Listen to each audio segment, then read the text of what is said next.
나 오늘부터 이 집 나갑니다. 당신이랑 따로 살기로 마음먹었으니까 절대 나 찾을 생각하지 마세요. 나 오늘 나갑니다. 당신이랑은 이제 한 칸의 공기도 같이 안 마실 거야. 45년 동안 남편의 그림자로만 살았던 순이미는 낡은 보따리 하나를 챙겨 새벽 안개 속으로 사라졌습니다. 엄마, 제정신이에요? 아버지가 성격 좀 깐깐한 게 뭐 어때서 가출을 해요? 동네 망신 다 시킬 일 있느냐고요. 엄마를 이기적이라 비난하며 빈방을 정리하던 큰아들 진호는 서랍 밑바닥 틈새에서 툭 떨어진 검은 봉투를 발견했습니다. 그 안에서 나온 낡은 통장 하나와 편지 뭉치가 평생을 믿어온 가족의 판을 완전히 뒤집어 놓았습니다. 아버지, 우리가 그것도 모르고 아버지를 얼마나 원망했는데 엄마한테 판단력이 흐려졌다고 소리 지른 게 나인데 부서진 서랍장 앞에서 자식들이 오열하며 무릎을 꿇은 진짜 이유. 그 속에는 45년 세월을 관통하는 눈물겨운 진실이 숨겨져 있었습니다. 안녕하세요, 사연TV 가족 여러분. 오늘도 잊지 않고 찾아주셔서 진심으로 감사드립니다. 구독과 좋아요 꼭 눌러주시면 오늘 하루 행복한 일들만 가득하실 거예요. 그럼 따뜻한 마음 담아 오늘의 사연 시작합니다. 새벽 5시, 창살 사이로 스며드는 차가운 공기가 거실 바닥을 타고 순이미의 발끝에 닿았습니다. 순이미는 숨소리조차 죽인 채 낡은 천 보따리 하나를 가슴에 꼭 안았습니다. 45년 동안 하루도 빠짐없이 닦고 광을 냈던 거실 바닥은 오늘따라 유난히 차갑고 낯설게만 느껴졌습니다. 순이미는 떨리는 손으로 안방 문고리를 잡았습니다. 이 문 너머에는 평생을 군대보다 더 엄격하게 자신을 옥죄어온 남편 만수가 잠들어 있었습니다. 순이미는 마지막으로 안방 안을 눈에 담으며 생각했습니다. 이제 정말 끝이구나. 이 문을 나가면 다시는 이 지옥 같은 완벽함 속으로 돌아오지 않을 거야. 순이미는 현관 쪽으로 발걸음을 옮기려던 순간 갑자기 등 뒤에서 들려오는 낮은 목소리에 심장이 밖으로 튀어나올 것처럼 놀랐습니다. 만수는 어느새 거실 소파에 정자세로 앉아 순이미의 뒷모습을 서늘하게 쳐다보고 있었습니다. 잠에서 막 깨어난 사람이라고는 믿기지 않을 정도로 만수의 눈빛은 날카롭고 흐트러짐이 없었습니다. 만수는 시계추처럼 정확한 동작으로 안경을 고쳤으며 말했습니다. 지금 그 보따리는 뭐고 이 새벽에 어딜 가겠다는 거냐? 순이미는 주먹을 꽉 쥐고 만수를 향해 돌아섰습니다. 나 오늘부터 이 집 나갑니다. 당신이랑 따로 살기로 마음먹었으니까 절대 나 찾을 생각하지 마세요. 만수는 어이가 없다는 듯 헛웃음을 지으며 거실 탁자를 손가락으로 탁탁 쳤습니다. 당신 지금 제정신이야? 45년을 같이 산 사람이 이제 와서 따로 살기라도 하겠다는 거냐? 그 보따리 당장 내려놓고 들어가서 밥이나 차려. 순이미는 평소 같으면 그 호통에 고개를 숙였겠지만 오늘은 달랐습니다. 순이미는 보따리를 더 세게 껴안으며 소리쳤습니다. 당신이 각 맞춰놓은 이 집구석에서 나는 지난 45년 동안 숨도 제대로 못 쉬고 살았어. 먼지 하나만 있어도 소리 지르고 수저 위치 조금만 틀려도 밥상을 뒤엎던 당신. 나 이제 당신이랑은 한 방의 공기도 같이 안 마실 거야. 만수는 자리에서 일어나 순이미에게 다가왔습니다. 만수의 턱 근육이 딱딱하게 굳어지는 게 보였습니다. 당장 돌아오지 못해? 이게 자식들 보기 부끄럽지도 않은 거야? 순이미는 현관문을 벌컥 열어젖히며 대답했습니다. 부끄러운 건 내가 아니라 당신이야. 나는 죽기 싫어서 나가는 거니까 잡지 마. 순이미는 뒤도 돌아보지 않고 아파트 복도로 뛰어나갔습니다. 엘리베이터가 내려가는 동안에도 뒤에서 들려오는 만수의 노발대발하는 고함 소리가 아파트 단지 전체를 울리는 것처럼 크게 들렸습니다. 순임이가 동네 어귀에서 첫 버스를 탔을 무렵 전화기가 미친 듯이 울리기 시작했습니다. 큰아들 진호의 번호가 화면에 떠올랐습니다. 순임이는 한참을 망설이다 전화를 받았습니다. 진호는 전화를 받자마자 다짜고짜 소리를 질렀습니다. 엄마, 이게 대체 무슨 난리예요? 아버지가 새벽부터 전화하셔서 엄마 가출했다고 난리신데 정말 정신이 어떻게 되신 거 아니에요? 순임이는 버스 창밖을 보며 차분하게 말했습니다. 진호야, 엄마는 제정신이다. 더 이상은 그 집에서 하루도 버틸 수가 없어서 나온 거야. 진호는 핸들을 쾅쾅 내리치며 화를 냈습니다. 엄마, 나이 들어서 판단력이 왜 그렇게 흐려지셨어요? 아버지가 성격은 좀 깐깐하셔도 공무원 퇴직하시고 우리 집안 이만큼 일구신 분이잖아요. 남들이 우리 집안을 뭐라고 하겠어요? 동네 망신도 이런 망신이 없어요. 당장 아버지한테 빌고 집으로 돌아가세요. 순임이는 아들의 차가운 말에 가슴이 찢어지는 것 같았습니다. 평생 아들 하나 잘 되라고 뒷바라지했는데 결국 아들에게 돌아온 건 집안 망신이라는 질책뿐이었습니다. 순임이는 조용히 전화를 끊고 배터리를 분리해버렸습니다. 순임이는 버스 종점에서 내려 미리 알아두었던 도시 끝자락의 낡은 동네로 향했습니다.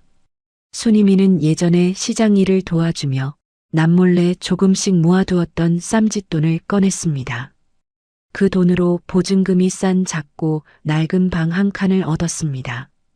방 안에는 쾌쾌한 곰팡이 냄새가 가득했고 벽지는 여기저기 뜯겨져 있었습니다.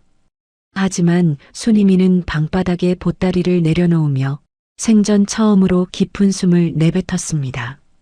순임이는 편의점에서 사온 컵라면 하나를 뜯어 물을 부었습니다. 남편의 허락 없이, 남편의 수저 타령 없이 오로지 자신만을 위해 끓인 첫 끼니였습니다. 순임이는 김이 모락모락 나는 라면 한 젓가락을 입에 넣었습니다.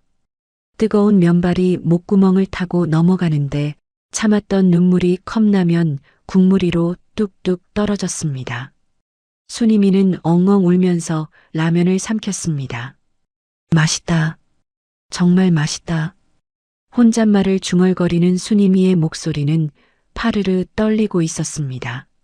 한편 그 시각 만수는 아내가 떠난 텅 빈 집 거실에 홀로 앉아 있었습니다.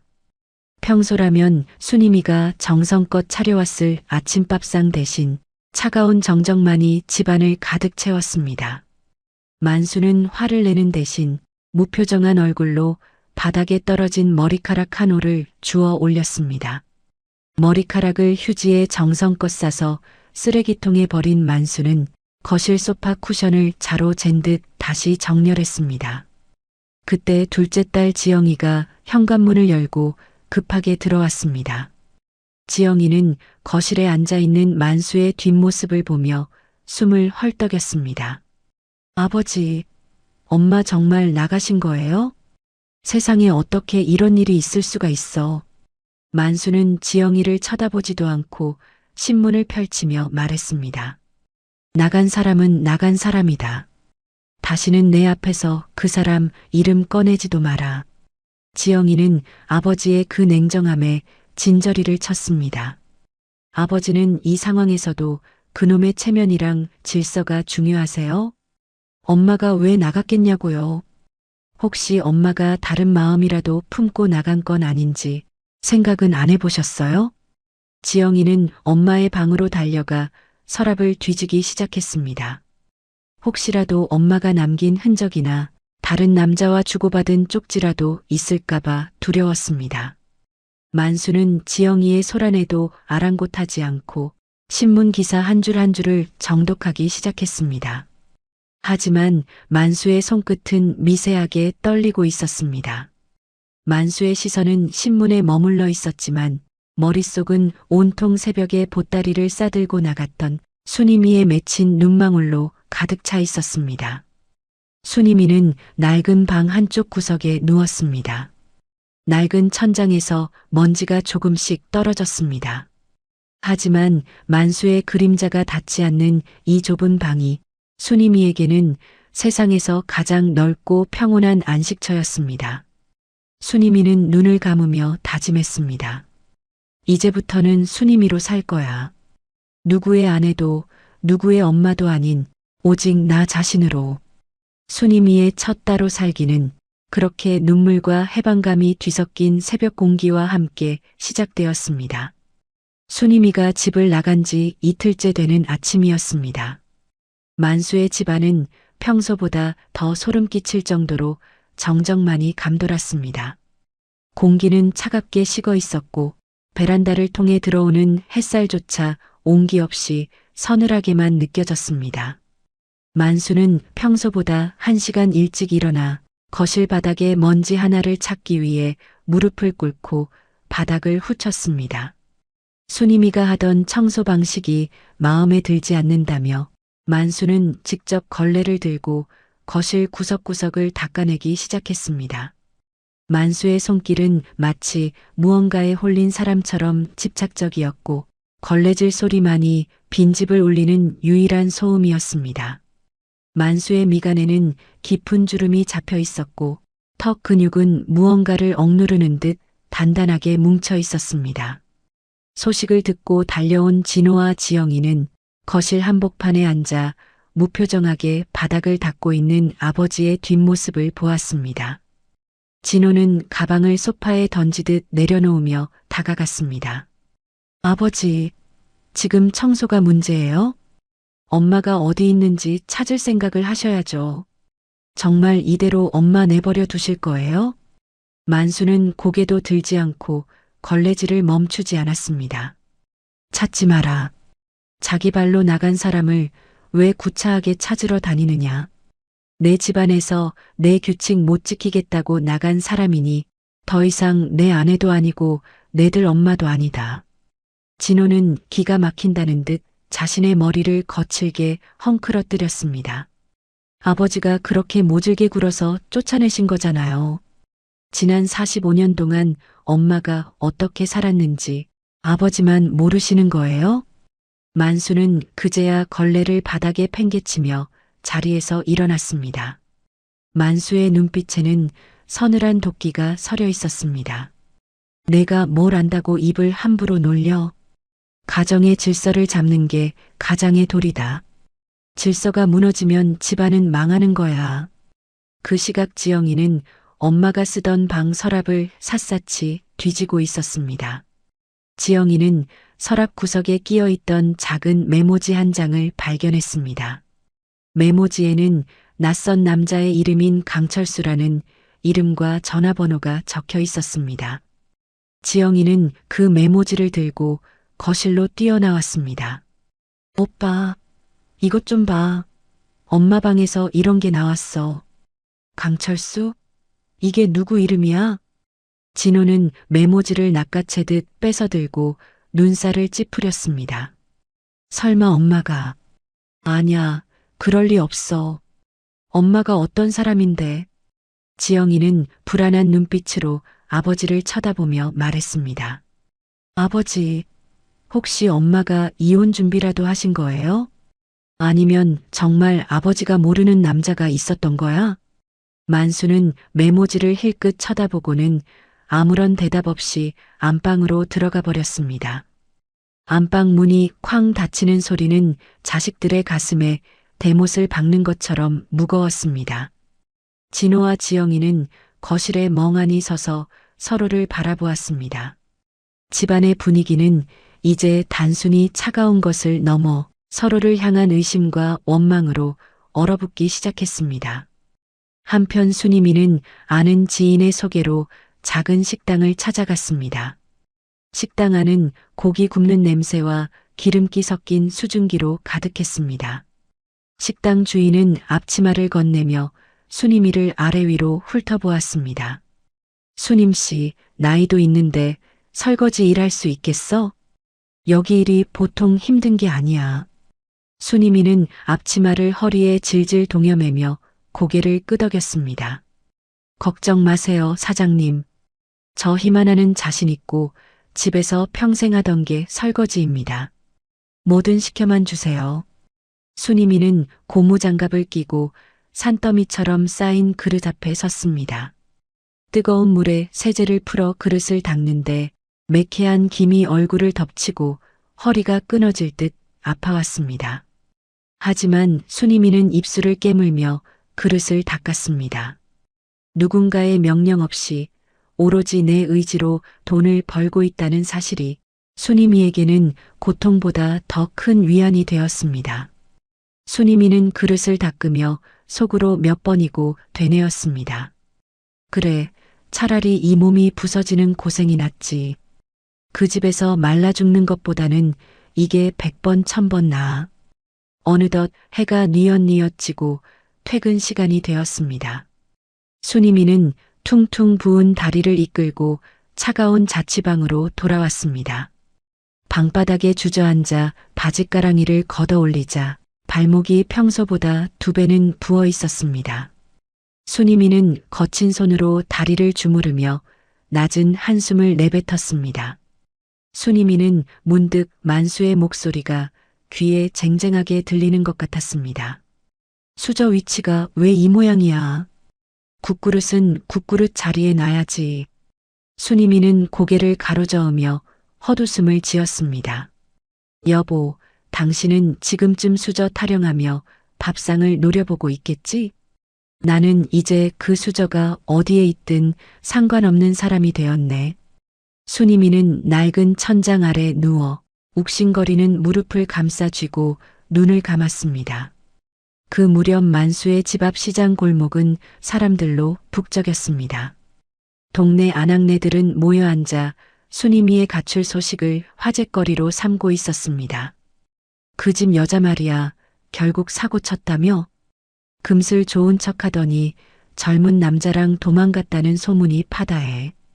옆에 있던 다른 여자가 목소리를 낮추며 맞장구를 쳤습니다. 어머, 정말이야?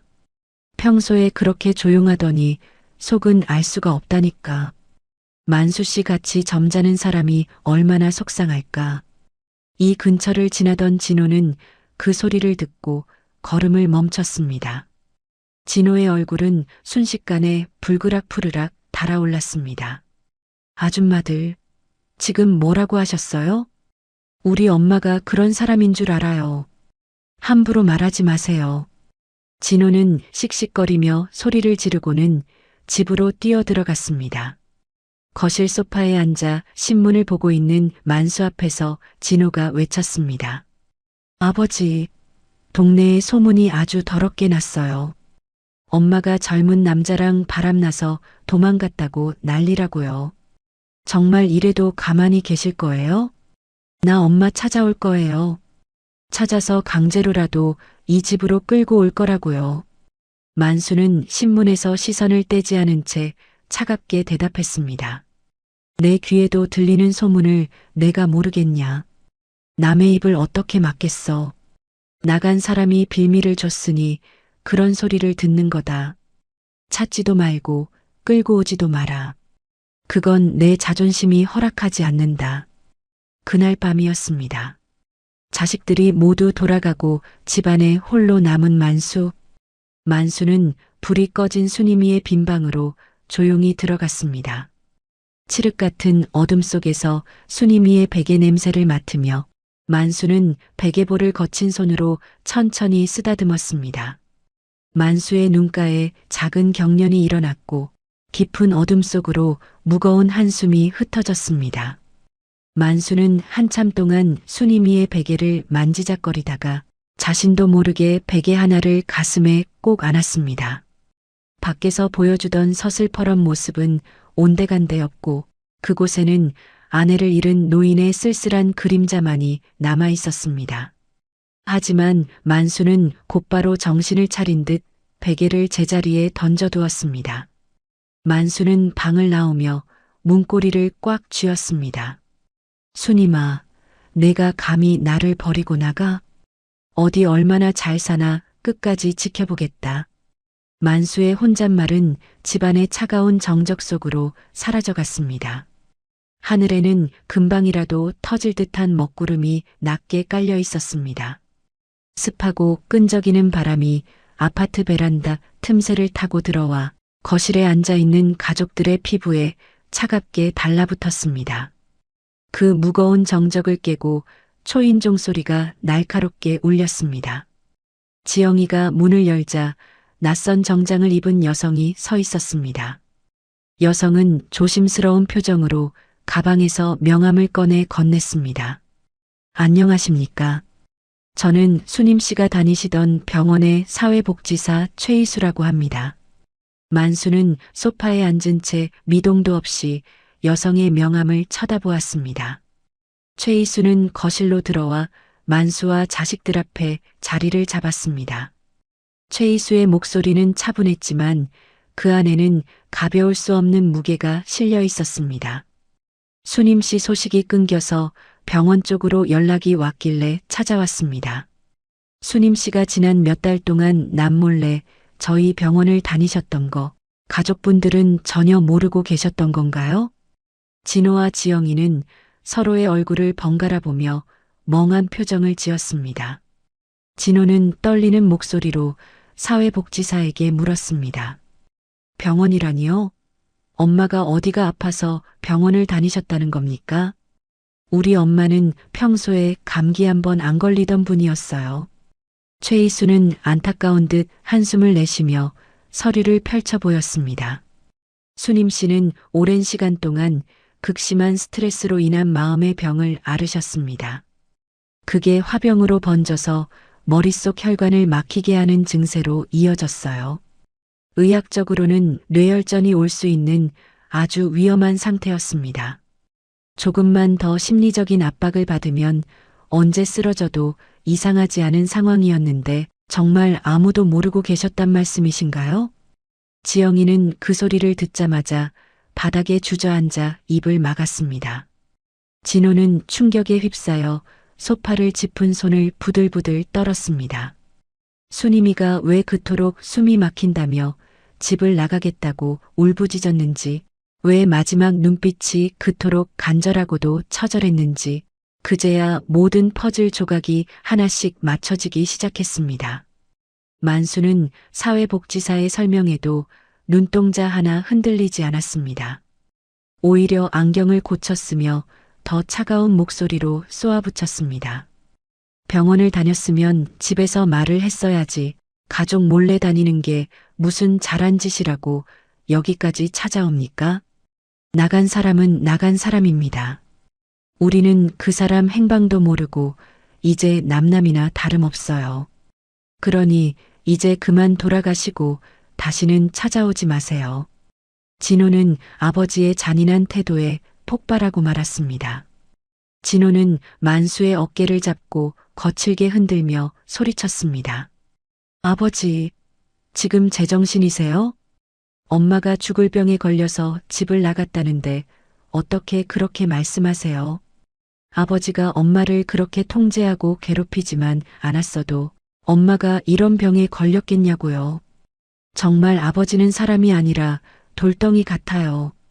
만수는 진호의 손을 거칠게 뿌리치며 자리에서 일어났습니다. 시끄럽다. 내가 감히 어디서 아버지한테 대들어. 나간 사람이 빌미를 줬으니 병도 생긴 거야. 지영아, 너는 당장 저 사람 보내드리고 내일부터 사람 불러서 내 엄마가 쓰던 가구들 싹 다 내다 버려라. 더 이상 이 집안에 그 사람 흔적 남겨두기 싫으니까. 그 시각 수님이는 식당 주방에서 산더미 같은 그릇을 닦고 있었습니다. 식당 안은 점심 손님들로 북적였고 매캐한 연기가 가득했습니다. 수님이는 갑자기 머릿속을 송곳으로 찌르는 듯한 통증을 느꼈습니다. 눈앞이 하얗게 번지더니 주방 바닥이 빙글빙글 돌기 시작했습니다. 수님이는 싱크대 끝을 잡으려 손을 뻗었지만 힘이 들어가지 않았습니다. 어머, 수님씨, 정신 차려요. 식당 주인의 날카로운 비명소리가 주방 안을 울렸습니다. 순이미는 그대로 차가운 바닥 위로 쓰러지고 말았습니다. 식당 주인은 급히 119에 신고를 했고 순이미는 인근 보건소로 옮겨졌습니다. 하얀 천장 아래에서 겨우 눈을 뜬 순이미의 얼굴은 핏기 하나 없었습니다.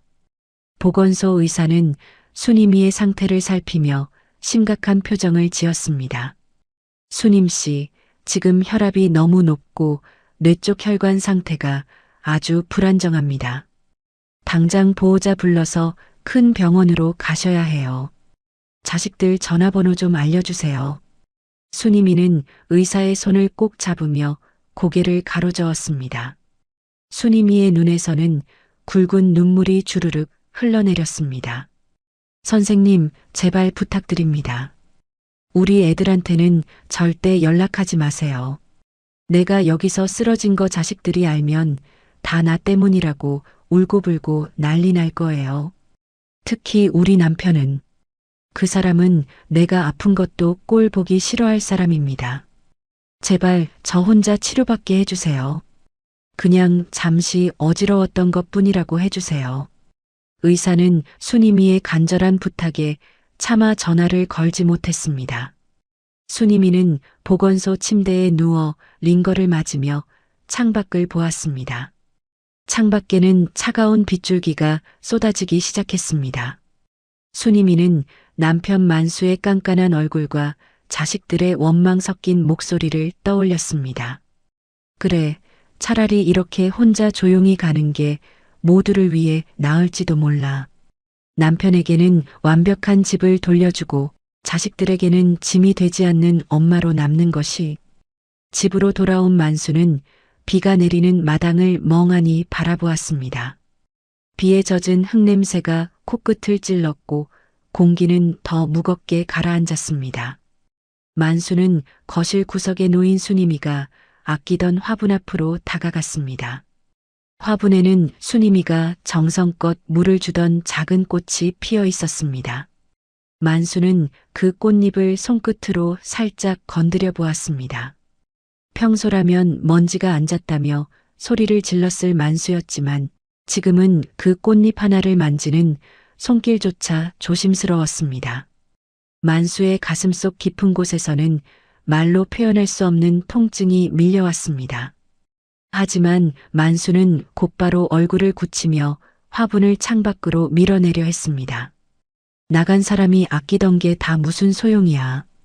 전부 다 버려야지. 하나도 남김없이 지워버려야 해. 만수는 혼잣말을 중얼거렸지만 그의 눈동자에는 빗물인지 눈물인지 모를 액체가 맺혔습니다. 만수는 차마 화분을 버리지 못한 채 그대로 마당으로 나가 빗속에 섰습니다. 차가운 빗물이 온몸을 적셨지만 만수는 미동도 없이 서 있었습니다. 그의 머릿속에는 사회복지사가 말했던 순이미의 병명만이 맴돌았습니다. 뇌혈전. 언제 쓰러져도 이상하지 않을 상태. 만수는 주먹을 꽉 쥐고 하늘을 올려다보았습니다. 다음 날 아침 일찍 지영이는 엄마를 찾기 위해 엄마가 자주 가던 절로 향했습니다. 비가 그친 뒤의 숲길은 축축하고 미끄러웠습니다. 지영이는 혹시라도 엄마가 그곳에 몸을 숨기고 기도하고 있지는 않을까 작은 희망을 품고 가파른 계단을 올라갔습니다. 지영이는 절의 요사체마다 문을 두드리며 순이미의 이름을 불렀습니다. 하지만 돌아오는 건 산새들의 지저김과 차가운 산바람뿐이었습니다. 지영이는 법당 앞마당에 주저앉아 엉엉 울기 시작했습니다. 엄마, 내가 잘못했어. 판단력이 흐려졌다고 소리 질러서 미안해. 제발 어디 있는지 대답 좀 해줘. 엄마. 지영이의 절규는 산속의 정적 속으로 허망하게 사라져갔습니다. 순이미는 그 시각 자취방에서 텅 빈 벽을 보며 홀로 죽음을 준비하듯 짐을 정리하고 있었습니다. 서로 다른 장소에서 서로를 향한 그리움과 원망이 엇갈리고 있었습니다. 다음 날 아침 8시 보건소 입구에 서 있던 순이미는 눈부시게 쏟아지는 아침 햇살을 향해 가늘게 눈을 떴습니다. 밤새 내린 비로 씻겨 내려간 길 위에는 싱그러운 흙내음과 풀내음이 가득 피어올라 순이미의 콧등을 간지렸습니다. 순이미는 길가에 핀 작고 이름 없는 꽃들을 바라보며 만수와 처음 만났던 젊은 시절의 어느 봄날을 떠올렸습니다. 그때의 만수는 비록 숫기는 없었지만 순이미의 웃음소리 하나에도 얼굴이 붉어지던 순박한 청년이었습니다. 순이미는 그때의 그 풋풋한 기억을 떠올리며 메말라 있던 가슴 한구석이 조금씩 촉촉하게 젖어드는 것을 느꼈습니다. 순이미가 무거운 발걸음을 옮기려던 찰나 멀리서 누군가 순이미의 이름을 다급하게 부르는 소리가 들렸습니다. 순이마, 너 정말 순이미 맞니? 고개를 들어보니 그곳에는 40년도 넘게 소식이 끊겼던 고향 단짝 친구 자옥이가 서 있었습니다. 자옥이는 순이미의 수척해진 얼굴과 파리한 안색을 보고는 가슴을 치며 순이미의 두 손을 꼭 잡았습니다. 어쩌다 이 꼴이 된 거야. 이 미련한 것이. 당장 우리 집으로 가자. 내가 너 뜨거운 밥이라도 한 끼 먹여야 마음이 놓이겠다. 자옥이의 집은 작고 아담했지만 마당 구석구석까지 따스한 볕이 잘 드는 포근한 곳이었습니다. 순이미는 자옥이가 차려준 따뜻한 된장국에 밥을 말아 먹으며 남편의 눈치 없이 늦잠을 잘 수 있다는 사실에 비로소 마음의 빗장을 풀었습니다. 순이미는 자옥이의 방에 누워 오랜만에 단잠에 빠져들었습니다. 그 시각 만수의 집은 거대한 폭풍이 지나간 듯 무거운 침묵이 흘렀습니다.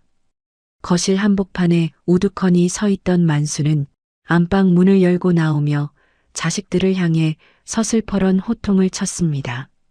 진호야, 지영아, 당장 내 엄마가 쓰던 저 서랍장 밖으로 내다버려라. 더는 이 집안에 그 사람 흔적 남겨두기 싫으니까 하나도 남김없이 싹 다 치워. 진호와 지영이는 아버지의 잔인한 명령에 눈물을 삼키며 먼지가 뽀얗게 앉은 엄마의 낡은 서랍장을 옮기기 시작했습니다. 서랍장은 세월의 무게만큼이나 무거웠고 옮기는 내내 삐걱거리는 소리를 내며 가족들의 가슴을 긁어댔습니다. 진호는 서랍장 모서리를 잡고 낑낑대며 현관 쪽으로 향하다가 갑자기 발을 헛디디며 서랍장을 바닥으로 떨어뜨리고 말았습니다. 우당탕거리는 굉음과 함께 서랍장이 바닥에 부딪혔고 서랍장 밑바닥에 낡은 나무판이 쩍 소리를 내며 갈라졌습니다. 그 벌어진 틈새 사이로 검은 비닐에 꽁꽁 쌓여 있던 낡은 봉투 하나가 툭 하고 굴러나왔습니다. 진호는 가쁜 숨을 몰아쉬며 바닥에 떨어진 봉투를 집어들었습니다. 이게 뭐야? 엄마가 숨겨놓은 건가? 지영이도 땀을 닦으며 진호 곁으로 다가와 봉투를 살피기 시작했습니다. 봉투를 열자 그 안에는 순이미의 이름으로 된 아주 낡은 통장 하나와 모서리가 닳아버린 빛바랜 편지 뭉치가 들어 있었습니다. 자식들은 마른 침을 삼키며 숨을 죽인 채 통장의 첫 장을 펼쳤습니다. 통장에는 45년 전 결혼 생활을 시작하던 그 해부터 매달 하루도 거르지 않고 일정 금액이 입금되어 있었습니다. 그리고 입금자 명의에는 남편인 만수의 이름이 선명하게 박혀 있었습니다. 통장 숫자가 적힌 옆자리 빈칸에는 만수가 떨리는 손으로 정성껏 적어 넣은 짧은 글귀들이 가득했습니다.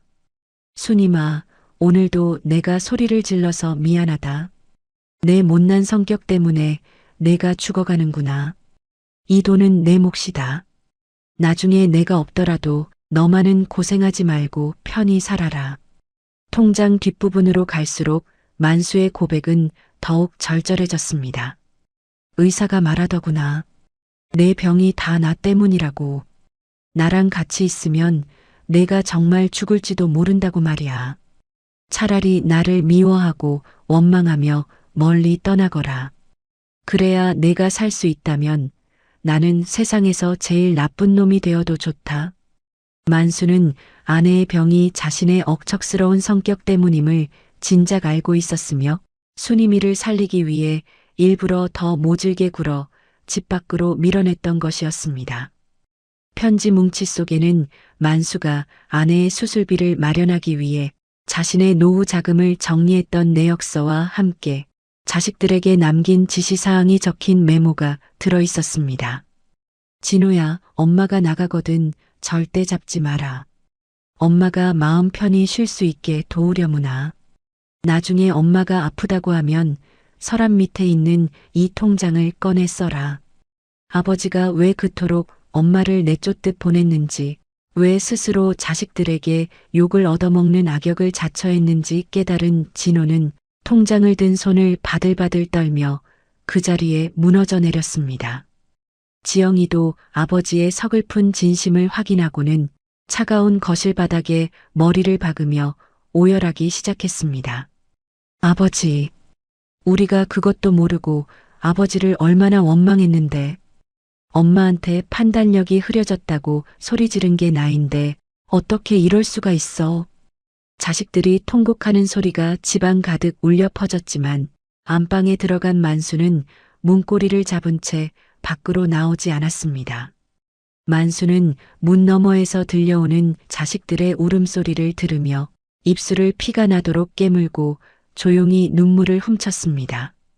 만수는 창밖에 흐릿한 하늘을 보며 혼잣말을 중얼거렸습니다. 순임아, 이제야 내가 좀 편히 쉬고 있겠구나. 자식들이 다 알게 되었으니 이제 나는 죽어도 여한이 없다. 부디 나 같은 늙은이는 잊고 너의 남은 생은 꽃길만 걷거라. 만수의 가슴 속에는 평생을 억눌러온 아내에 대한 미안함과 자신을 희생해서라도 아내를 살리고자 했던 처절한 사랑이 소용돌이치고 있었습니다. 그 무렵 순이미는 좁고 불편했던 자취방을 정리하고 친구 자옥이의 집 작은 건너방으로 거처를 옮겨 지내고 있었습니다. 순이미는 창밖으로 저무는 노을을 바라보며 남편 만수가 예전에 생활비 봉투를 줄 때마다 몰래 끼워두었던 하얀 약 봉투와 삐뚤삐뚤한 글씨로 적힌 쪽지를 꺼내보았습니다. 밥 거르지 마라. 아프면 참지 말고 이 약 먹어라.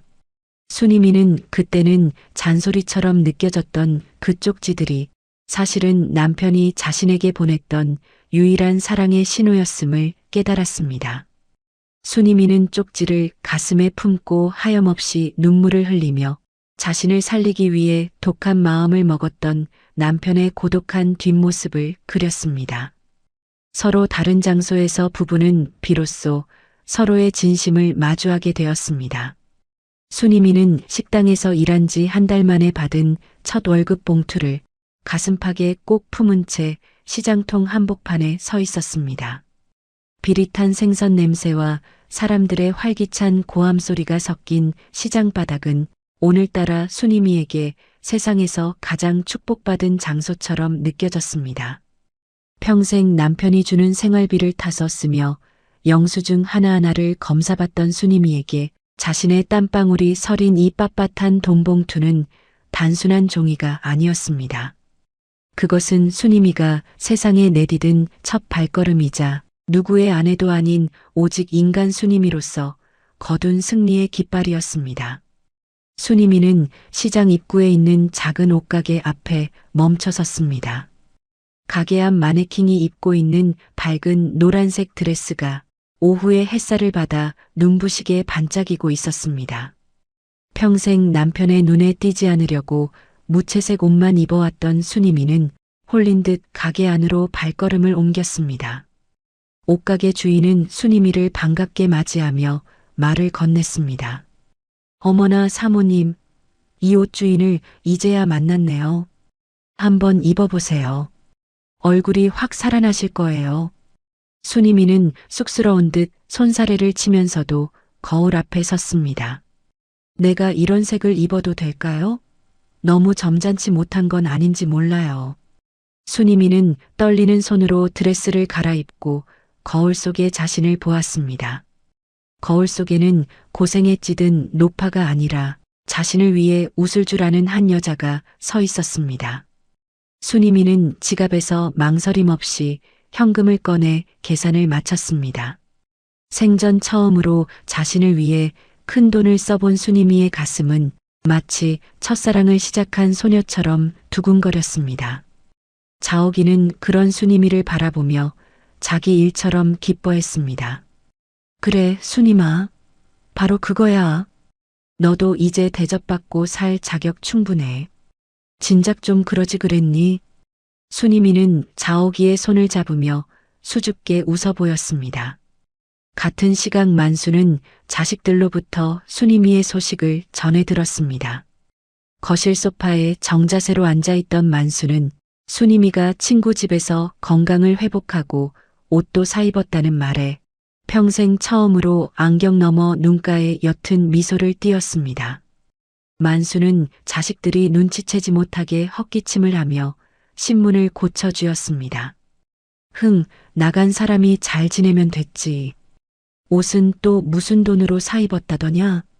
진호는 아버지의 변한 말투를 알아채고 조심스럽게 대답했습니다. 엄마가 식당에서 일해서 번 돈으로 사셨대요. 아버지, 엄마가 그렇게 좋아하시는 모습 처음 봤어요. 우리가 가서 엄마 다시 모셔오면 안 될까요? 만수는 단호하게 고개를 가로저으며 자식들을 바라보았습니다. 아니다. 억지로 데려오지 마라. 지금 내 엄마는 45년 만에 처음으로 숨을 쉬고 있는 거다. 우리가 가서 다시 그 숨통을 조여서는 안 돼. 그저 멀리서 잘 먹고 잘 자는지 지켜만 봐주자꾸나. 그게 지금 우리가 내 엄마를 위해 할 수 있는 최선의 배려다. 만수의 목소리는 낮았지만 그 안에는 깊은 울림과 배려가 담겨 있었습니다. 순이미는 시장을 나오는 길에 남성용 물건을 파는 가게 앞에 멈췄습니다. 가게 진열장에는 만수가 평소에 좋아하던 짙은 파란색 넥타이가 있었습니다. 순이미는 잠시 망설이다가 가게 안으로 들어가 넥타이를 골랐습니다. 이거 선물할 건데 예쁘게 포장해 주세요. 순이미는 남편이 이 넥타이를 메고 거울을 보는 모습을 상상했습니다. 비록 지금은 떨어져 있지만 순이미의 마음속에는 남편에 대한 해묵은 미움 대신 안쓰러움과 애틋함이 피어오르고 있었습니다. 순이미는 포장된 넥타이 상자를 가슴에 꼭 안고 집으로 향했습니다. 여보, 당신도 내가 없어서 집안이 썰렁하겠지. 수저 위치 가지고 화낼 사람도 없어서 심심하겠어. 조금만 기다려요. 우리가 기분 좋게 웃으며 만날 날을 내가 준비할 테니. 순이미는 저녁 노을이 지는 길을 걸으며 만수와 함께했던 45년의 세월이 결코 헛된 것만은 아니었음을 느꼈습니다. 한편 만수는 아내가 없는 텅 빈 집을 청소하기 시작했습니다. 평소 같으면 순이미의 청소가 마음에 들지 않는다며 불호령을 내렸겠지만 이제 만수는 아내의 손때가 묻은 물건들을 하나하나 닦아내며 그 물건 속에 깃든 아내의 고단한 삶을 어루만졌습니다. 만수는 부엌 찬장을 열어 수저통을 가만히 내려다보았습니다. 자신이 그토록 집착했던 수저의 각도는 이제 아무런 의미가 없었습니다. 만수는 수저를 제멋대로 흐트러뜨려 보기도 하고 다시 정렬해 보기도 하며 씁쓸한 웃음을 지었습니다. 순이마, 내 말이 맞았구나. 수저가 좀 비뚤어져 있으면 어때서 내가 그렇게 난리를 쳤을까. 만수는 아내의 빈자리를 청소하며 비로소 아내의 소중함을 깨달았습니다. 집안은 완벽하게 정리되어 있었지만 만수의 마음은 허전함으로 가득 찼습니다. 자식들은 부모님의 이러한 변화를 지켜보며 깊은 감동을 받았습니다. 진호와 지영이는 매일 아빠의 식사를 챙기기 위해 집을 방문했고 엄마의 안부를 묻기 위해 친구 집으로 맛있는 간식을 날랐습니다. 진호는 아빠의 거친 손을 잡으며 나지막이 말했습니다. 아버지, 우리 이제 엄마 원망 안 해요. 아버지가 엄마를 얼마나 사랑하시는지도 이제 다 알아요. 두 분이 이렇게 따로 계시는 게 서로를 더 아끼는 방법이라는 것도요. 만수는 아들의 손을 꽉 쥐어주며 고개를 끄덕였습니다. 지영이도 엄마의 무릎을 베고 누워 투정을 부렸습니다. 엄마, 아빠가 매일 엄마 사진 보면서 한숨 쉬는 거 알아? 그래도 엄마가 자유롭게 지내는 게 좋다고 오지 말래. 우리 아빠 정말 멋있지? 순이미는 딸의 머리카락을 쓸어 넘기며 인자하게 웃었습니다. 순이미는 자옥이와 함께 동네 공원을 산책하며 오후의 여유를 즐겼습니다. 남편의 허락이 아닌 자신의 선택으로 움직이는 발걸음은 가벼웠습니다. 순이미는 벤치에 앉아 지나가는 사람들을 구경하며 자신의 인생에 찾아온 이 평화로운 순간을 온몸으로 만끽했습니다. 비록 몸은 떨어져 있었지만 순이미는 남편과 마음으로 연결되어 있음을 느꼈습니다. 만수와 순이미는 서로를 소유하지 않음으로써 오히려 서로를 더 온전하게 사랑하는 법을 배워가고 있었습니다. 저 멀리 수평선 너머로 붉게 타오르는 노을을 바라보며 순이미는 가슴 벅찬 안도감과 행복을 느꼈습니다. 45년 차 부부에게 찾아온 이 기적 같은 변화는 그들의 인생에서 가장 아름다운 명장면으로 기록되고 있었습니다.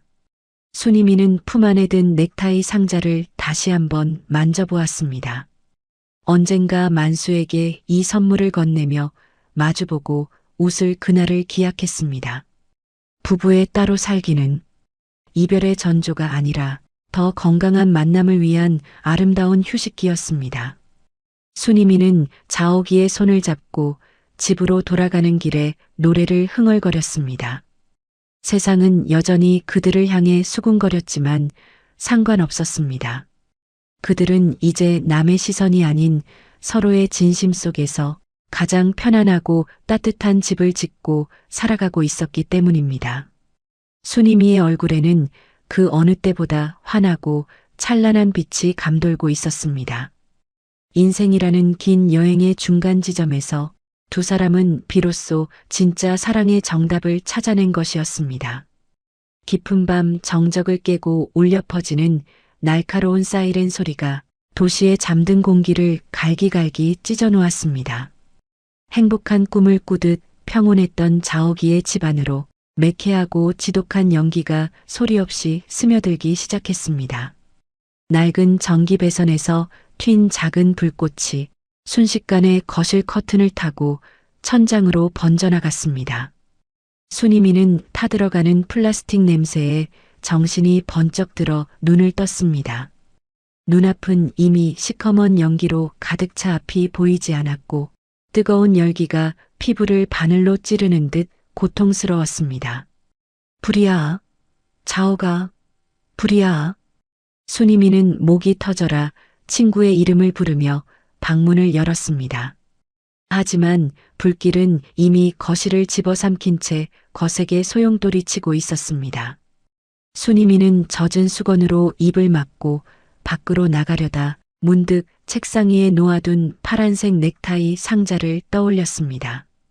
만수에게 주려고 정성껏 포장해둔 그 소중한 선물이 불길 속에 사라지는 걸 차마 볼 수 없었습니다. 안 돼, 저건 꼭 챙겨야 해. 순이미는 뜨거운 연기를 마시며 다시 방 안으로 몸을 던졌습니다. 상자를 가슴팍에 꼭 품은 순간 머릿속 혈관이 터질 듯한 통증이 밀려왔습니다. 순이미는 비틀거리며 현관 쪽으로 향하다가 결국 매운 연기를 이기지 못하고 차가운 바닥 위로 쓰러지고 말았습니다. 그때 밖에서 문을 부수고 들어온 소방대원들의 거친 손길이 의식을 잃어가는 순이미를 끌어당겼습니다.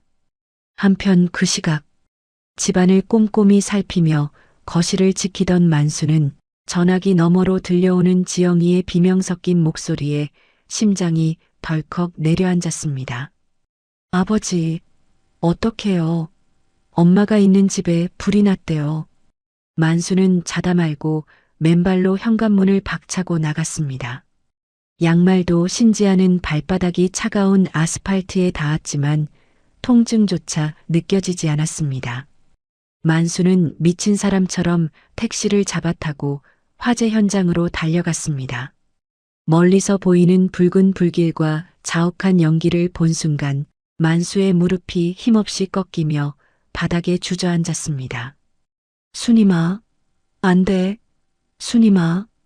만수는 평생 단 한 번도 내지 않았던 처절한 비명을 지르며 통제선을 뚫고 불길 속으로 들어가려 몸부림쳤습니다. 소방대원들이 만수를 붙들며 말렸지만 만수는 자신의 목숨보다 아내의 안위가 더 절박했습니다. 잠시 후 응급실 복도는 차가운 소독약 냄새와 기계음으로 가득 찼습니다. 산소호흡기를 낀 채 의식이 없는 순이미를 보며 뒤늦게 도착한 진호는 만수를 향해 독설을 내뱉었습니다. 아버지, 이게 다 아버지 때문이에요. 엄마를 그냥 집에만 있게 했어도 이런 일은 없었잖아요. 따로 살아야 산다더니 이게 산 거예요? 진호는 응급실 벽을 주먹으로 치며 오열했습니다.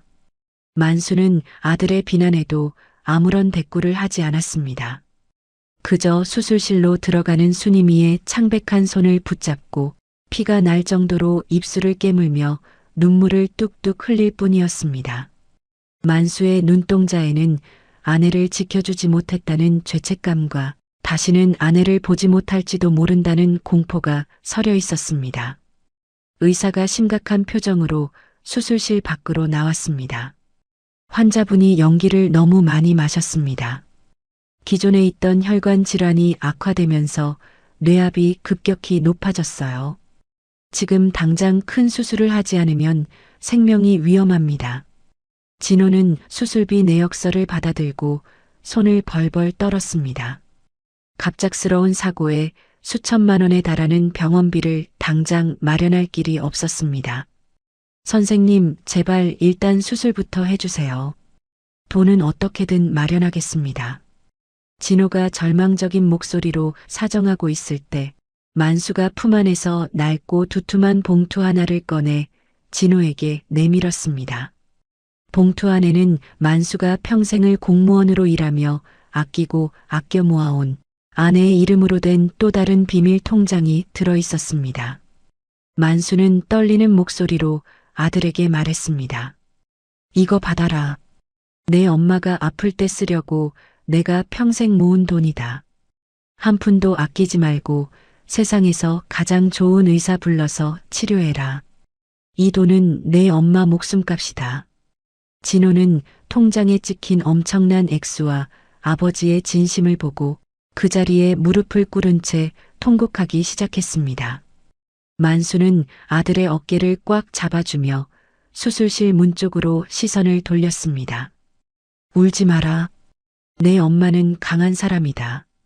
절대 우리 곁을 떠나지 않을 거다.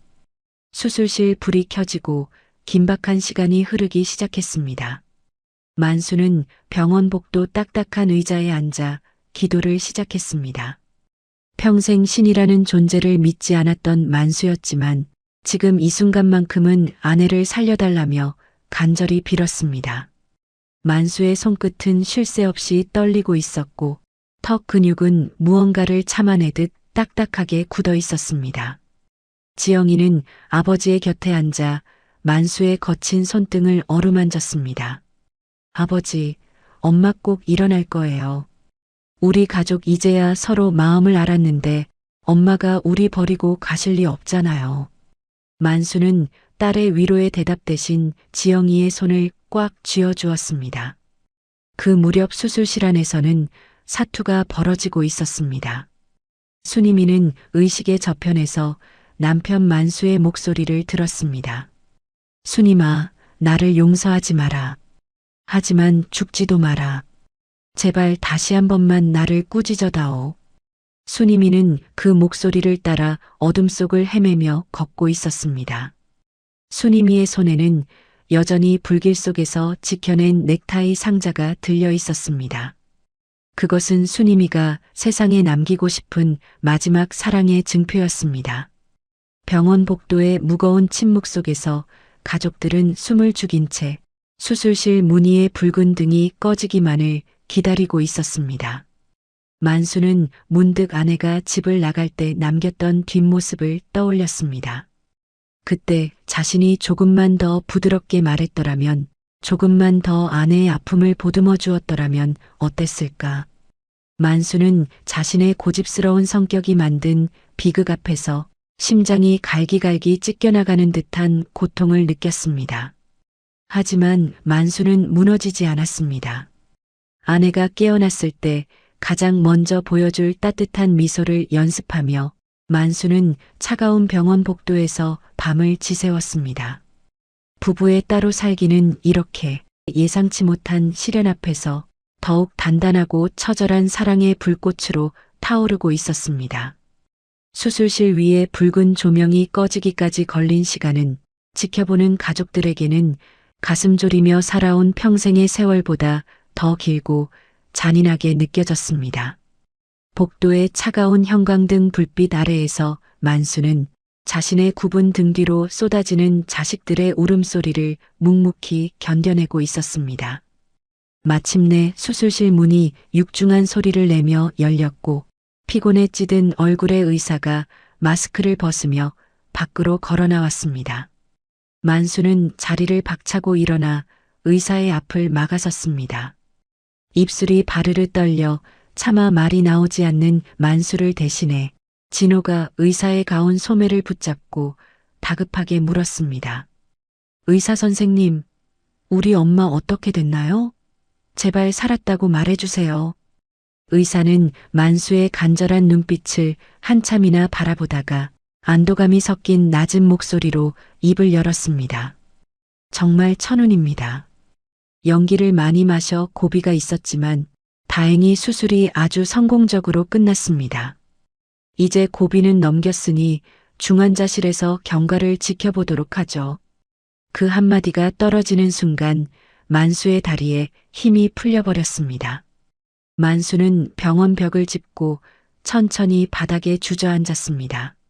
만수는 고개를 숙이고 두 손으로 얼굴을 감싼 채 참아왔던 울음을 터뜨리며 소리 없이 어깨를 들썩였습니다. 평생 자식들 앞에서 눈물 한 방울 보이지 않았던 무뚝뚝한 아버지가 아이처럼 꺽꺽거리며 우는 모습에 진호와 지영이도 함께 울음을 터뜨렸습니다. 며칠 후 창백한 달빛이 스며드는 병실 안은 기계음만이 규칙적으로 들려왔습니다. 순이미는 무거운 눈꺼풀을 간신히 밀어 올리며 의식을 되찾았습니다. 가장 먼저 코끝을 찌르는 지독한 소독약 냄새에 눈살을 찌푸리던 순이미는 자신의 오른손에 느껴지는 묵직하고 뜨거운 온기에 시선을 돌렸습니다. 그곳에는 며칠 동안 잠 한숨 자지 못한 듯 초췌해진 만수가 순이미의 손을 꼭 쥔 채 간이 의자에 불편하게 기대어 잠들어 있었습니다. 순이미는 남편의 거칠고 갈라진 손등과 깊게 팬 주름을 보며 가슴 밑바닥에서 뜨거운 무언가가 울컥 치밀어 오르는 것을 느꼈습니다. 순이미는 떨리는 손가락으로 남편의 하얗게 센 머리카락을 조심스레 만졌습니다. 인기척에 잠에서 깬 만수는 눈을 뜨자마자 아내와 시선이 마주쳤습니다. 만수는 놀라움에 눈을 크게 떴다가 이내 눈시울이 붉어졌습니다. 순이마, 너 이제 정신이 좀 드는 거냐?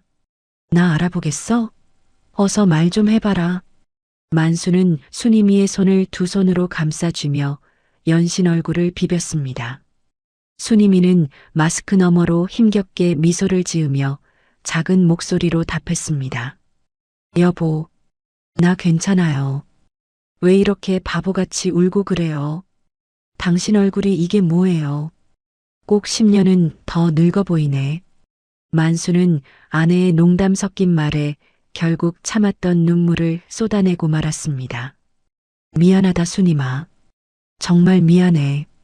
내가 너를 사랑한다는 핑계로 평생 너를 감옥에 가뒀어. 내가 죽을 병에 걸린 것도 모르고 나만 생각했으니 내가 사람이 아니라 짐승이다. 제발 나를 용서해다오. 병실 문 밖에서 이 광경을 지켜보던 진호와 지영이는 조용히 문을 열고 들어와 엄마의 침대 발치에 무릎을 꿇었습니다. 진호는 엄마의 이불 자락을 붙잡고 고개를 숙였습니다. 엄마, 우리가 정말 잘못했어요. 엄마가 아픈 것도 모르고 판단력이 흐려졌다고 소리만 지르고 아버지 오해에서 대들기만 했던 이 불효자를 용서해 주세요. 지영이도 엄마의 다른 한 손을 잡고 엉엉 울기 시작했습니다. 엄마, 이제 우리 어디 안 보내요. 우리가 엄마 옆에서 평생 지켜줄게요. 제발 아프지만 마요, 알았죠? 순이미는 떨리는 손을 뻗어 자식들의 머리를 차례로 쓰다듬었습니다. 아니다 얘들아. 엄마는 괜찮아. 오히려 그동안 나만 생각하고 집을 나간 게 미안하구나. 우리 이제 서로 원망하지 말자. 너희 아버지가 나 살리려고 얼마나 애썼는지 이제 엄마도 다 안다. 순이미가 일반 병실로 옮겨진 후 만수는 병원 측의 만류에도 불구하고 아내의 곁을 한시도 떠나지 않았습니다. 평생 손가락 하나 까딱하지 않던 만수가 따뜻한 물을 받아와 아내의 발을 정성껏 씻겨주기 시작했습니다. 순이미는 남편의 서툰 손길이 간지러운 듯 작게 웃음을 터뜨렸습니다. 여보, 살다 보니 당신이 내 발을 닦아주는 날도 다 오네요. 이거 꿈 아니죠? 만수는 아내의 굳은 살 박인 발바닥을 어루만지며 진지하게 말했습니다. 꿈 아니다. 앞으로 평생 내가 이렇게 닦아줄 거야. 그러니 제발 다시는 아프지 마라. 내가 아프면 내 심장이 멈추는 것 같단 말이다. 만수는 수건으로 아내의 발을 닦아주며 평생 해보지 못한 다정한 남편의 노릇을 남은 여생 동안 모두 쏟아붓기로 맹세했습니다. 퇴원을 앞둔 어느 날 오후, 지영이는 엄마의 휠체어를 밀며 병원 정원을 산책하다가 조심스레 물었습니다. 엄마, 이제 퇴원하면 다시 따로 살 거야? 그냥 우리 집으로 가서 아버지랑 같이 지내면 안 돼? 순이미는 지는 노을을 바라보며 평온한 얼굴로 고개를 가로저었습니다. 지영아, 엄마는 지금 이대로가 참 좋구나. 내 아버지가 나를 위해 마련해준 그 작은 공간이 우리가 서로를 더 깊이 사랑하게 만드는 다리가 되어줬어. 이제 우리는 단순히 부부가 아니라 서로를 지키는 전우다. 멀리서 서로의 안부를 묻고 아껴주는 지금이 우리에게는 가장 완벽한 사랑이란다. 그 말을 뒤에서 듣고 있던 만수는 조용히 다가와 아내의 어깨를 감싸 안았습니다. 만수는 아내의 결정에 대답 대신 고개를 끄덕이며 미소를 지었습니다. 만수는 순이미가 퇴원하기 전 순이미가 잠시 머물렀던 친구 자옥이의 집 근처에 작은 별장을 마련했습니다. 그곳은 공기가 맑고 볕이 잘 드는 아담한 단층 집이었습니다. 만수는 아내를 위해 집안 가구들을 모두 둥근 모서리로 바꾸고 화장실 바닥에도 미끄럼 방지 타일을 직접 깔았습니다. 만수는 집안을 정리하며 아들에게 신신당부했습니다. 진호야, 엄마가 여기서 지내는 동안 절대 간섭하지 마라. 엄마가 그림을 그리든 늦잠을 자든 그건 엄마의 자유다. 우리는 그저 엄마가 필요할 때 언제든 달려올 준비만 하면 되는 거다. 진호는 아버지의 깊은 배려에 존경의 눈빛을 보내며 약속했습니다. 퇴원 당일, 가족들은 순이미를 모시고 병원 근처의 조용한 호텔로 향했습니다. 그곳에는 순이미의 친구 자옥이와 사회복지사도 함께 모여 있었습니다. 만수는 쑥스러운 듯 양복 주머니에서 작은 상자를 꺼내 순이미에게 건넸습니다. 이건 당신이 불길 속에서 지켜낸 넥타이에 대한 보답이다. 수술 잘 견뎌줘서 고맙다, 순이마. 상자 안에는 순이미가 평생 갖고 싶어 했던 소박한 금반지가 빛나고 있었습니다. 순이미는 반지를 손가락에 끼우며 아이처럼 환하게 웃었습니다. 온 가족이 둘러앉아 맛있는 음식을 나누며 웃음꽃을 피우는 그 순간 병실의 차가운 정적은 온데간데였고 진정한 가족의 화합이 리조트 로비를 가득 채웠습니다. 순이미는 남편 만수의 손을 꽉 잡으며 창밖을 내다보았습니다. 세상은 여전히 바쁘게 돌아가고 있었지만 부부의 시간은 이제야 비로소 평화로운 흐름을 찾았습니다. 만수는 아내의 귀에 대고 작게 속삭였습니다. 순이마, 내일 아침에 당신 좋아하는 전복죽 써서 갈게. 문 열어줄 거지? 순이미는 남편의 어깨에 머리를 기대며 대답했습니다. 그럼요. 당신이 쏜 죽이면 세상에서 제일 맛있을 텐데요. 기다리고 있을게요, 여보. 두 사람의 얼굴에는 45년 세월의 풍파를 견뎌낸 이들만이 가질 수 있는 깊고도 단단한 사랑의 빛이 찬란하게 빛나고 있었습니다. 어느덧 한 달이라는 시간이 흐른 어느 평화로운 저녁이었습니다. 순이미는 만수가 정성껏 마련해준 공기 좋은 시골 별장에서 남편의 간섭 없이 오로지 자신만의 속도로 숨을 쉬며 살아가고 있었습니다.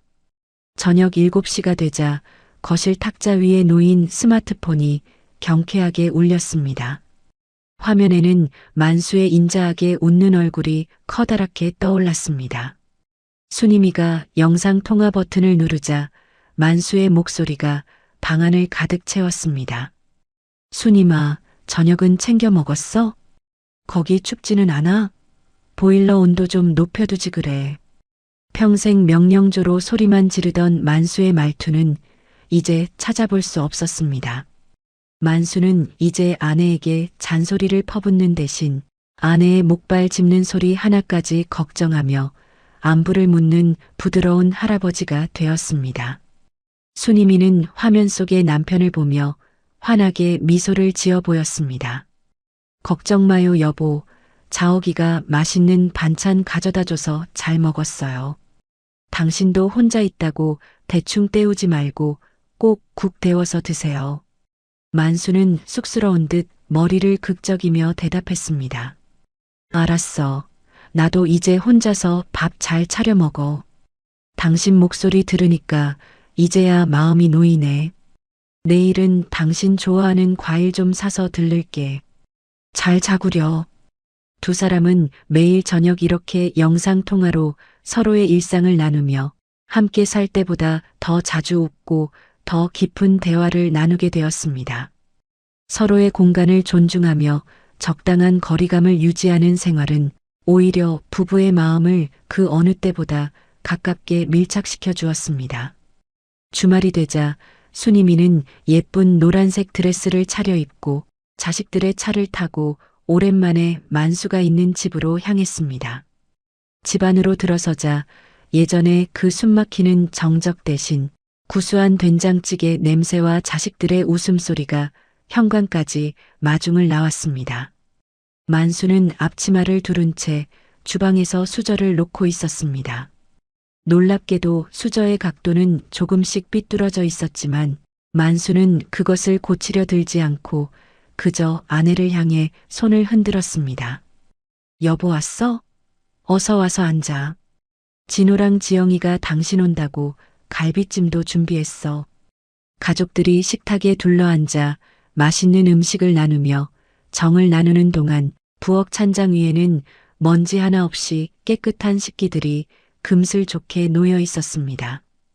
큰아들 진호는 부모님의 이런 특별한 생활 방식을 지켜보며 자신의 결혼 생활에 대해 다시 한번 깊이 생각해 보게 되었습니다. 진호는 아내의 손을 꼭 잡으며 부모님을 향해 말했습니다.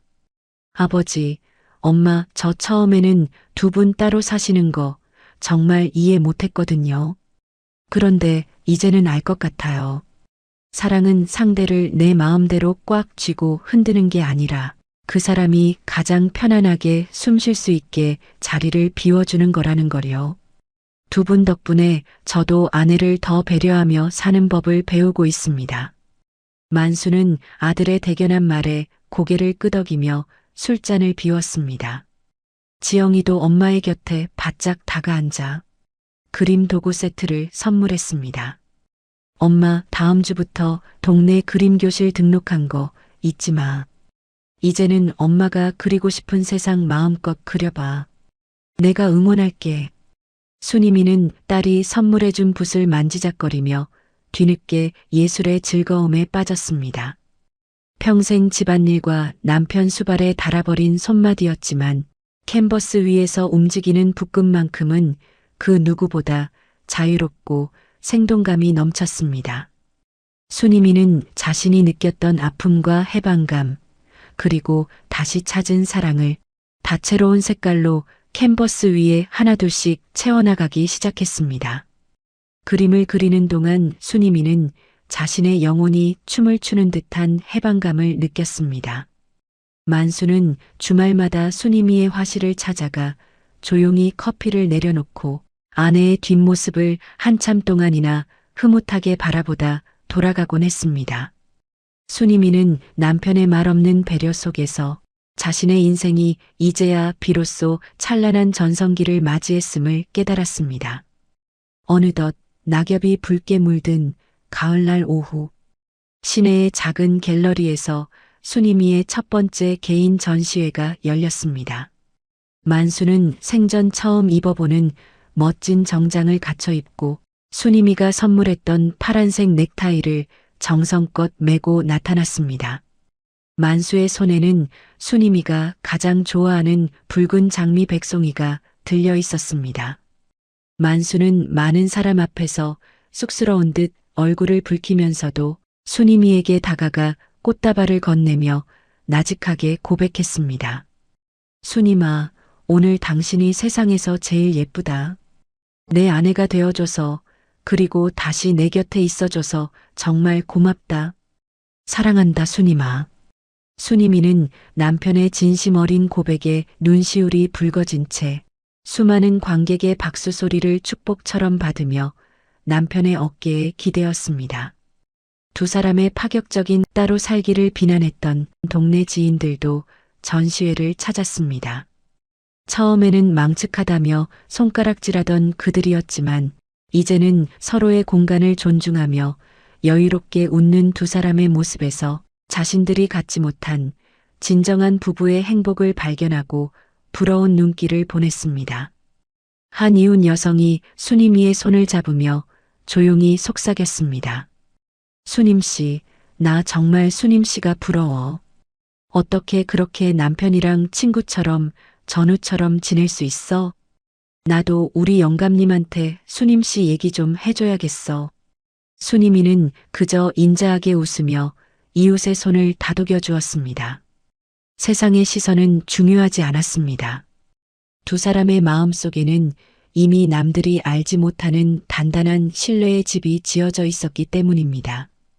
전시회를 마치고 돌아온 밤, 순이미는 자신의 일기장 마지막 장을 펼쳤습니다. 순이미는 떨리는 손으로 인생의 정답을 적어 내려가듯 천천히 기록했습니다. 따로 산다는 건 헤어짐이 아니었다. 서로를 더 깊이 사랑하기 위한 또 다른 시작이었다. 나의 남편 만수는 나에게 집을 떠나보냄으로써 비로소 내 영혼이 머물 진짜 집을 선물해 주었다. 순이미는 일기장을 덮으며 창밖의 맑은 달빛을 향해 미소 지었습니다. 45년이라는 기나긴 세월의 풍파는 이 글귀 하나에 모두 씻겨 내려갔습니다. 부부의 따로 살기는 사랑의 결핍이 아니라 오히려 사랑의 완성으로 가는 가장 현명하고도 아름다운 선택이었습니다. 다음 날 늦은 오후, 순이미와 만수는 노을이 지는 동네 공원 벤치에 나란히 앉았습니다. 두 사람은 한 집에 살지는 않지만 서로의 체온을 느낄 수 있는 그만큼의 거리를 두고 인생이라는 긴 여행의 종착역을 향해 평온한 발걸음을 옮기고 있었습니다. 만수는 아내의 어깨에 슬며시 팔을 둘렀고 순이미는 남편의 가슴에 머리를 기댔습니다. 만수가 지그시 눈을 감으며 나직하게 은조렸습니다. 여보, 내일 아침에도 전화할게. 당신 좋아하는 빵 구워서 갈 테니 기다리고 있어. 순이미는 남편의 거친 손등을 어루만지며 대답했습니다. 네, 여보. 당신 오면 같이 공원 한 바퀴 돌아요. 사랑해요. 석양을 받아 붉게 물든 두 사람의 뒷모습은 세상에서 가장 아름다운 한 폭의 그림처럼 공원의 정적 속에 머물러 있었습니다. 이제 세상 사람들은 이들 부부를 보며 참된 사랑의 정의를 다시 씁니다. 사랑은 서로를 묶어두는 쇠사슬이 아니라 서로를 자유롭게 날게 하는 튼튼한 두 날개라는 것을 말입니다. 45년 차 원앙 부부가 환갑을 넘어 선택한 따로 살기는 불행의 마침표가 아니라 더 큰 행복을 향한 찬란한 쉼표였습니다. 인생의 황혼에서 비로소 찾은 두 사람의 진실한 사랑은 수많은 시니어의 가슴 속에 새로운 희망의 불꽃으로 타오르고 있습니다. 그들은 오늘도 따로 또 같이 세상에서 가장 행복한 전우회를 나누며 아름다운 삶을 이어가고 있습니다. 45년 세월의 한을 씻어내고 새로운 사랑의 정의를 써내려간 순이미와 만수 씨 부부의 이야기 어떻게 들으셨나요? 진정한 사랑은 상대를 내 곁에 꽉 붙들어 매는 것이 아니라 상대가 가장 편안하게 숨 쉴 수 있는 자리를 내어주는 것임을 두 사람은 우리에게 몸소 보여주었습니다. 때로는 너무 가까워서 상처가 되었던 마음도 적당한 거리라는 약을 바르고 나면 비로소 그 뒤에 숨겨진 진심이 보이는 법입니다. 가족이라는 이름으로 서로를 구속하기보다 각자의 인생을 응원하며 든든한 전우가 되어주는 것. 그것이야말로 인생의 황혼에서 만날 수 있는 가장 지혜롭고 아름다운 결말이 아닐까 싶습니다. 여러분도 오늘 곁에 있는 소중한 사람에게 따뜻한 안부 전화 한 통 건네보시는 건 어떨까요?